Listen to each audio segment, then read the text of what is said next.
Veggie வாழ்க வாழ்க, nonveg வாழ்க வாழ்க. பசி எடுத்ததா மகிழ்ச்சியாக உணவு சாப்பிடுங்கள். அப்பா அம்மா வீட்டிலே வச்சுன்னு பத்திரமாக பார்த்துக்கொள்ளுங்கள். ஆதி தாய் தந்தை இரவு பகல் துணையோட பசி உணவு மகேந்திரன் நிகழ்ச்சியை துவங்குகின்றேன். படுக்கும் பொழுது மகிழ்ச்சியாக சிரித்து விட்டு படுங்கள்.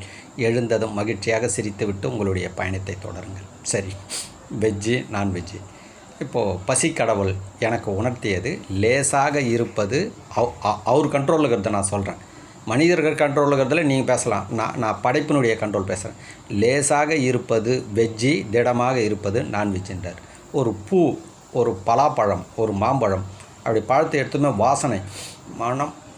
வாசனை வருது, அது மூக்கு வழியாக உள்ளே போகுது, புரியுதுங்களா? வாசனைகளை பிரிக்குது, நல்ல வாசனை, பழம் நல்லா டேஸ்ட்டாக இருக்குன்னு சொல்கிறோம் சாப்பிட்றதுக்கு முன்னாடி. இது வாய் வழியாக கடித்து சாப்பிடும் பொழுது, புரியுதுங்களா, நல்ல சுவை. அப்போது வாயில் கடிச்சதுமே சுவையை பிரித்து உள்ளுக்கு அனுப்புது. மூந்து பார்க்கும்போது அதில் உள்ள சுவையை பிரித்து மூளையில் ரெண்டுமே பதிவாகுது.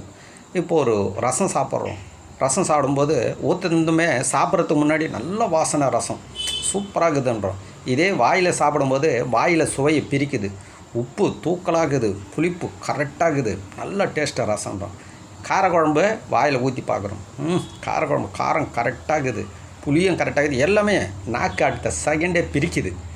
வாசனையை மூக்கு பிரிக்குது. இது பசி கடவுள் எனக்கு உணர்த்தியது, புரியுதுங்களா? ஆனால் காரக்குழம்ப ரசத்தை நமக்கு என்ன சொல்லி ஊற்றுக்குறாங்கன்னா வெஜ்ஜின்னு சொல்லி ஊற்றுக்குறாங்க, புரியுதுங்களா? சரி, பசி கடவுள் சொல்கிறாரு ரசமாக இருந்தாலும் காரக்குழம்பாக இருந்தாலும் திடமாகிறது நான்வெஜ்ஜின்றார். போட்டிக்கு கூப்பிடு, 2 டம்ளர் காரக்குழம்பு ஒன்று, ரசம் ஒன்று கையில் வச்சுக்க. பசி கடவுள் சொன்னார்னு சொல்லு மக்களுக்கு. திடமாகிறத மூக்கில் ஊற்று, ரசத்தை மூக்கில் ஊற்று. மூக்கில் உப்பு காரம் புளிப்பு எல்லாத்தையும் பிரித்து சொல்லிடுச்சுன்னா அவங்க சொன்னது உண்மை.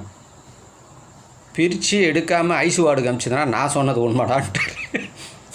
இந்த மூக்கில் காரக்குழம்பு ஊற்று, பிரித்து எடுத்துச்சுன்னா காரம் புளிப்பு உப்பு எல்லாத்தையும் பிரித்து எடுத்துச்சுன்னா அவங்க சொன்னது தான் உண்மை, நான் சொன்னது பொய் அப்படின்னு அவரே ஒத்துக்கிறார். ஆளையே முடிவு கட்டிச்சுன்னா நான் பொறுப்பு இல்லை. 800 கோடி பேரும் சைலண்ட்டாக இருக்கிறாங்கங்க, புரியுதுங்களா? படைத்தது விளக்குது பசி. நான் படைச்சவன் முட்டாலும் கீழே நீங்கள் சண்டை போடுறீங்க, அறிவாளியா? மூக்கில் ஊற்றி தான் பாருங்களேன் வெஜ்ஜியை. காரக்குழம்பு ஊற்றி பாருங்களேன் ரசத்தையும், இது என்ன ஆகுதுன்னு. உயிருக்கே ஆபத்தாகிடுங்க.